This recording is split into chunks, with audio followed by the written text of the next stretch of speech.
राजकीय शांतिपनी विद्यालय ओबेदुल लेवल का छात्र हूँ। हमने हमारे इस मॉडल भविष्य की कल्पना में मेन थीम एआई रोबोट की रखी है। आप जानते होंगे एआई रोबोट भारत और अन्य सभी देशों को कितना प्रभावित कर रही है। एआई एक नई टेक्नोलॉजी आर्टिफिशियल इंटेलिजेंस के माध्यम से हमारी कितनी मदद कर रही है एवं हमारे मदद में वो कितनी सहायक है, हमारे पढ़ने में, हमारे अन्य सभी कार्यों में वो बहुत मदद कर रही है। इस प्रोजेक्ट के अंतर्गत हमने वर्तमान भारत और भविष्य भारत तक की यात्रा एवं इसमें हमने बहुत से योगदान भी दिए हैं। उन योगदानों से आप आगे परिचित होंगे। पहले वर्तमान भारत यानी अभी का 2025 का भारत और भविष्य भारत यानी 2047 का भारत कि 2047 में भारत कैसे उन्नति प्राप्त करेगा, भारत कैसा होगा। आइए मिलिए इस रोबोट से। हमारे द्वारा बनाया गया इंदिरा रोबोट इंडिया का फर्स्ट एआई रोबोट है। श्री इंदिरा का नाम है AND, जिससे कि ये इंडिया को बताता है। अब इसके पूरा फुल फॉर्म हम पढ़ते हैं। एआई का मतलब होता है इंटेलिजेंस, N का मतलब होता है नेटवर्क और D का मतलब होता है डायनेमिक, R का मतलब होता है रोबोटिक असिस्टेंट। इंदिरा हमारे दैनिक जीवन में बहुत महत्वपूर्ण भूमिका निभाता है। इसके द्वारा हम किसी भी सवाल या किसी भी बात से बोलचाल या फिर बात चर्चा कर सकते हैं। इंदिरा हमारे दैनिक जीवन में मदद के साथ हमें सहायता भी, सहयोग भी, सहायता भी प्रदान करता है। इंदिरा हमारे दैनिक जीवन में एक महत्वपूर्ण भूमिका निभाता है। इससे हम अपने डेली यूज के बहुत से आदि काम, अपनी समस्याएं, अपनी बातों के जरिए इससे मदद भी ले सकते हैं। आइए अब मैं इससे थोड़ी बात करके बताता हूँ एवं इसका जीके चेक करते हैं। आइए कैमरा पास में जाइए। पहले पीछे से इसकी हम बटन दबाएंगे, 2 मिनट इसकी बटन ऑन करेंगे, थोड़ी बहुत देर ये वेट करेगा।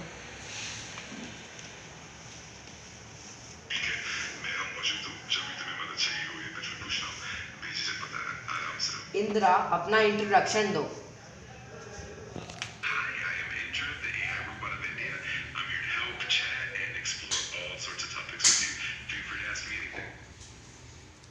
भारत के वर्तमान में प्रधानमंत्री का नाम क्या है एवं उन्होंने अपनी शपथ कब ली थी?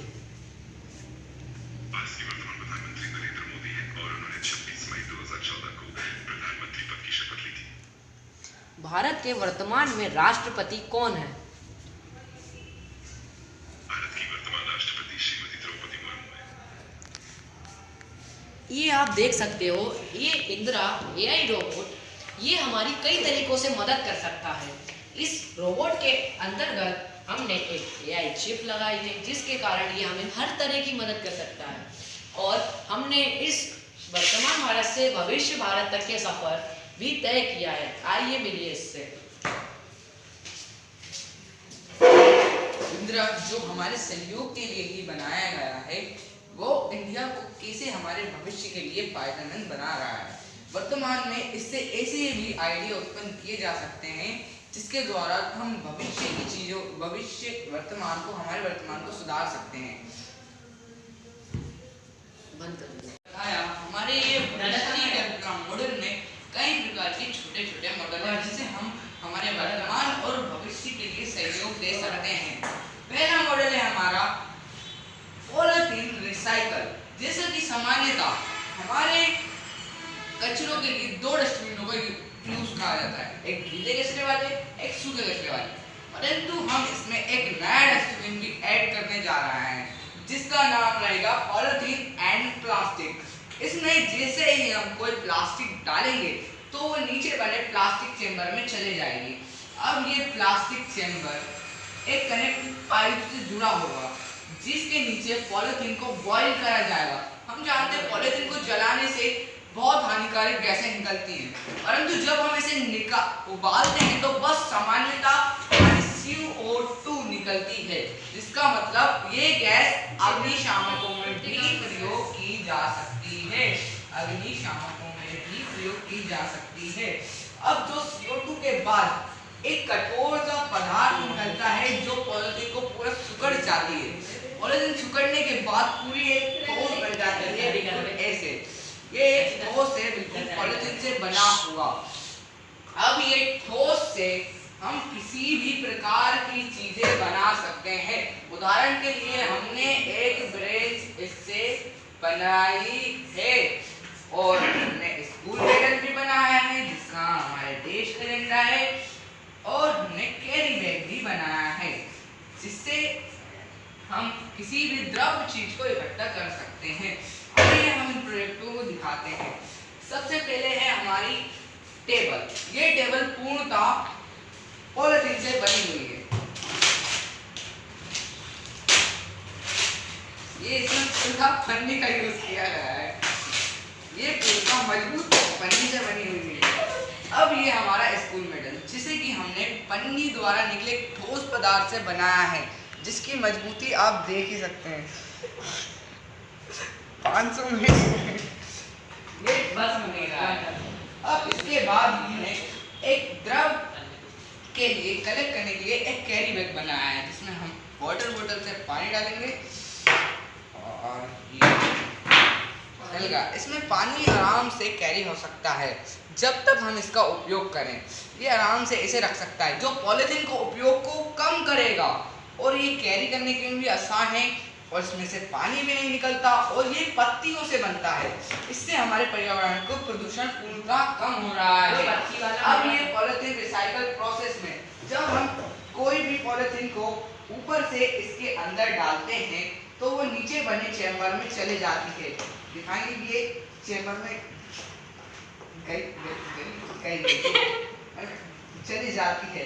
जैसे ही ये चैम्बर में जाती है तो ये रिसाइकल होके उबल के ऐसा बन जाती है जो ठोस पदार्थ है। अब ये ठोस पदार्थ ना ही उड़ेगा ना ही ये उड़कर मृदा या किसी चीज में जाएगा। इसे एकीकृत कर कई नई चीजें बनाई जा सकती है। जैसा कि हमने अभी आपको दिखाया था ये टेबल पूरी मजबूत थी और अब भी ये मजबूत है। ये हमारे भविष्य की कल्पना के सहयोग मॉडल नंबर 6 है। इस मॉडल के अंतर्गत हमने जल एवं पर्यावरण संरक्षण को बताया है। जैसा कि आप लोग जानते हैं जो वनवे होता है उस वनवे में बीच में पेड़ पौधे लगे होते हैं। उन पेड़ पौधों को पर्याप्त मात्रा में जल नहीं मिल पाता है जिस कारण से वे पेड़ पौधे या तो सूख जाते हैं या फिर टूट जाते हैं। इस समस्या को दूर करने के लिए जो यहाँ पे लाइटिंग लगी होती है, हर वनवे के बीच में एक लाइटिंग लगी होती है। इस लाइटिंग के ऊपर हम यहाँ पर सोलर पैनल लगा सकते हैं। ये देख सकते हो आप। इन सोलर पैनलों के माध्यम से इसमें दिन में ऊर्जा इकट्ठित होगी जिसके माध्यम से यहाँ पे जो उपस्थित नीचे एक टैंक होगा। ये देख सकते हो आप, ये टैंक है। इस टैंक में पानी भरा होगा। बारिश के मौसम में इस टैंक में पानी एकत्र हो जाएगा और उस टैंक के माध्यम से ये पानी पूरे पेड़ पौधों के द्रव तंत्र के माध्यम से ये पानी सप्लाई होगा। इसमें हम बारिश के जल का भी उपयोग कर सकते हैं एवं सोलर एनर्जी का भी उपयोग कर सकते हैं। इसमें हम कम से कम लागत में पेड़ पौधों को भी बचा सकते हैं और पानी भी एकत्र कर सकते हैं। धन्यवाद। हमारा model 5 the new LPG gas cylinder है। इस नए एलपीजी गैस सिलेंडर में हमने कुछ बदलाव किए हैं जो बदलाव महत्वपूर्ण भी है और आवश्यक भी है। जैसे हमारा पुराना जो एलपीजी सिलेंडर है जो अभी चल रहा है उसमें आग लग जाने पर पता नहीं चलता। जैसे घर में रात में जब सब सो रहे हैं, गैस की टंकी खुली रह गई, आग लग गई, बाई चांस कभी आग लग गई तो पता नहीं चलता। 30 सेकंड बाद टैंकर फट जाता है। यानी कि मतलब किसी भी गैस सिलेंडर को फटने में या तो 15 से 30 सेकंड लगते हैं। उसमें आग जलती रहती है मुंह पे, 15 से 30 सेकंड बाद ही वो फटता है। लेकिन जो हमारा नया एलपीजी सिलेंडर है जिसे हमने खुद डिजाइन करा है उसमें एक यहाँ पे फायर डिटेक्टर लगा होगा जो ऑटोमेटिकली ये इधर पे जो बटन रहेगी आग लगने पर उस बटन को प्रेस कर देगा जिससे कि इधर जो CO2 कैन लगी रहेगी वो खुल जाएगी जिस कारण से जो आसपास आग लगी होगी उसको कंबल की तरह लपेट के पूरी आग को बुझा देगी। और लेकिन उसमें से गैस तो निरंतर निकलती रहेगी, इसलिए थोड़ी देर बाद वही फायर डिटेक्टर नाइट्रोजन का जो नीचे बॉक्स बनाएगा अलग से, ये जो बॉक्स है नाइट्रोजन का है, इस बॉक्स को खोल देगा, जिसके कारण आपको पता है LPG कम से कम तापमान पर अत्यधिक तीव्र मात्रा में ठंडी हो जाती है। तो जो नाइट्रोजन है वो उसका काम है ठंडा करने का, तो वो पूरी गैस सिलेंडर को ठंडी कर देगी। इसके पश्चात भी अगर गैस सिलेंडर गैस निकल रही है तो इसमें एक अलार्म लगा होगा, जो अलार्म बजेगा और गैस को मतलब हमें बताएगा कि गैस निकल रही है, और गैस हम जाएंगे और गैस सिलेंडर को ऑफ कर देंगे। इससे गैस और ऑक्सीजन का संबंध बंद हो जाएगा और आग पर नियंत्रण पाया जा सकता है। और आप ये देखिए, ये हमने एक बॉल डिजाइन कर लिया, इस बॉल के अंदर छोटा सा बॉम्ब या पटाखा है, उस पटाखे के साथ हमने इस बॉल में पोटेशियम बाइकार्बोनेट और सोडियम बाइकार्बोनेट दोनों को मिक्स करके भरा है। जब ये बॉल हम आग मतलब जहाँ आग लग रहा हो या सिलेंडर फट रहा हो वहाँ पे अगर हम इसको डालेंगे, तो अगर चारों तरफ आग लगी है तो हम इसको डालेंगे, तो जब ये फटेगी, ब्लास्ट होगी, तो इसके अंदर का पूरा सोडियम बाइकार्बोनेट और पोटेशियम बाइकार्बोनेट चारों ओर फैलकर आग को बुझा देगा तथा कार्बन डाइऑक्साइड गैस का निर्माण करेगा, जो और अत्यधिक लग रही, जहाँ और अधिक आग लग रही होगी वो उसको भी बुझा देगी। और ये हमने एक और चीज डिजाइन करी है, इस चीज में जब आग जब किसी इलेक्ट्रॉनिक चीज में आग लगेगी तो हम इसको ऐसे करके बस पॉकेट में रख के इसको ऐसे करके बस ऐसे डाल देंगे उस पे आग पे, जिससे आग पर नियंत्रण पाया जा सकता है। ये देखिए मैं आपको बताता हूँ, इसको बस ऐसे डाल देंगे आग पर। भाई एक और कल्पना मॉडल का सहयोग model 5 automatic door sanitiser machine. आप सभी लोग जानते होंगे कि कोरोना महामारी कितनी बड़ी महामारी बन चुकी थी, इसलिए इसके कारण हम अपने घर के आसपास सार्वजनिक स्थानों पर नहीं जा पा रहे थे। क्यों? क्योंकि वे महामारी संक्रमण से फैल रही थी, यानी एक दूसरे के माध्यम से फैल रही थी, संक्रमित व्यक्ति से दूसरे व्यक्ति में फैल रही थी। इसी बात को ध्यान में रखते हुए हमने एक ऑटोमेटिक डोर सैनिटाइजर मशीन का निर्माण किया है। इस सैनिटाइजर मशीन से जब कोई आदमी यानी कि कोई व्यक्ति इसमें से निकलेगा तो इस पर लगा हुआ एक सेंसर एक्टिवेट हो जाएगा, जिसके कारण से यह सैनिटाइजर फोम बनके उस आदमी के ऊपर गिरेगा, जिस कारण से अगर वो आदमी किसी बीमारी से संक्रमित भी होगा तो वह बीमारी का संक्रमण उसके लिए थोड़ी देर के लिए रुक जाएगा, ताकि वो इस उपकरण को हम सार्वजनिक स्थान जैसे रोड पे, स्टेशन पे, मॉल्स पे आदि सार्वजनिक स्थानों पर लगा सकते हैं, जिससे हम कोई भी महामारी पर नियंत्रण पा सकते हैं। हम कोई भी महामारी को एक दूसरे के संक्रमण से रोक सकते हैं। ये देखिए, अब मैं इसका प्रयोग करके बताता हूँ। सर रोक दीजिए वीडियो। जैसा कि आप देख सकते हो, ये ऑटोमेटिक डोर सैनिटाइजर मशीन में जब कोई व्यक्ति, इसको हमने व्यक्ति माना है, जब कोई व्यक्ति इस पर पांव रखेगा तथा नीचे की बटन प्रेस होगी तो ये सैनिटाइजर मशीन चल जाएगी, और जब व्यक्ति यहाँ से निकलेगा यहाँ की बटन प्रेस होगी और ये बंद होके निकल जाएगी। उसी प्रकार जब ये मतलब व्यक्ति तो आते जाते रहते हैं, सैनिटाइजर का दुरुपयोग भी नहीं होगा, और ये मतलब जब व्यक्ति इसके अंदर से निकलेगा तभी ये सैनिटाइजर मशीन उस पर कार्य करेगी। ये देख सकते हो आप। बंद कर। हमारे सहयोग का दूसरा मॉडल है ऊर्जा, एनर्जी। हमारे विकसित भारत के लिए एनर्जी बहुत इंपॉर्टेंट है।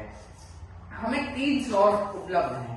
पहला पवन शक्ति, दूसरा कोयले से एनर्जी और तीसरा सोलर पैनल। परंतु हम इसमें एक और क्षेत्र जोड़ने जा रहे हैं। जैसा कि हम जानते हैं, वायु और जल दोनों द्वारा ही बिजली बनाई जा सकती है।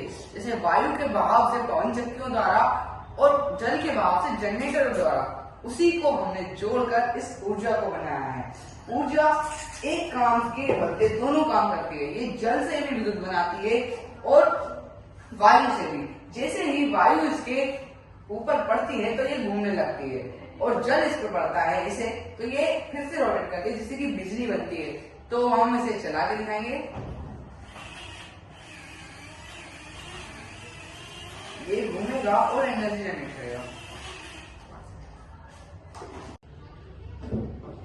ये हमारे भविष्य की कल्पना वर्तमान से भविष्य तक का सफर का पहला मॉडल है। इसमें हमने पत्तियों को उबाल कर उससे बैग्स और पेपर्स बनाने की कोशिश की है।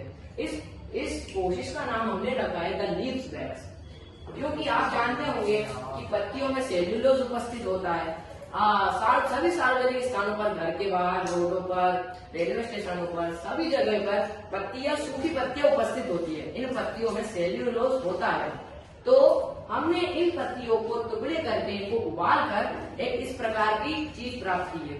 ये इन चीजों से हम बैग्स बनाकर प्लास्टिक को रोक सकते हैं। हमने पत्तियों को जल में उबाला, फिर उसके अंदर से जो रेशे उपस्थित थे उन रेशों को निकालकर जो जिस भाग में सेल्यूलोज होता है उस भाग को जल में फिर से डाल के फिर उबाला, जिस कारण से हमें एक पेपर की आकृति प्राप्त हुई। इस पेपर की आकृति को हम बड़े रूप में करके सेल्यूलोज और सूखी पत्तियों से बैग भी बना सकते हैं। और इस बैग में हम कितने से कितना भारी सामान भी रख सकते हैं। और ये पर्यावरण को बिल्कुल भी दूषित नहीं करता। ये पर्यावरण मृदा के साथ घुल जाता है, मृदा को पोषक तत्व भी प्रदान करता है। आप देख सकते हो इसका कुछ नहीं होगा, ये देख सकते हो, इसको आप कितना भी खींचेंगे, फाड़ेंगे, कुछ नहीं होगा। इसको आप कितना भी मोड़ सकते हैं, इसका कुछ नहीं होगा। ये सिर्फ पत्तियों की मदद से बना है। ऐसे ही हम इससे बैग भी बना सकते हैं और पॉलीथिन को रोक सकते हैं। Thank you. ये हमारे भविष्य की कल्पना का सहयोग में मॉडल नंबर 4 है। जैसा कि आप लोग जानते हैं कि ध्वनि प्रदूषण एक हमारे लिए महत्वपूर्ण समस्या बन चुकी है, जो कि हमारे लिए बहुत हानिकारक है। ये फिर से शुरू करो ना, क्या वो बीच में बोलो।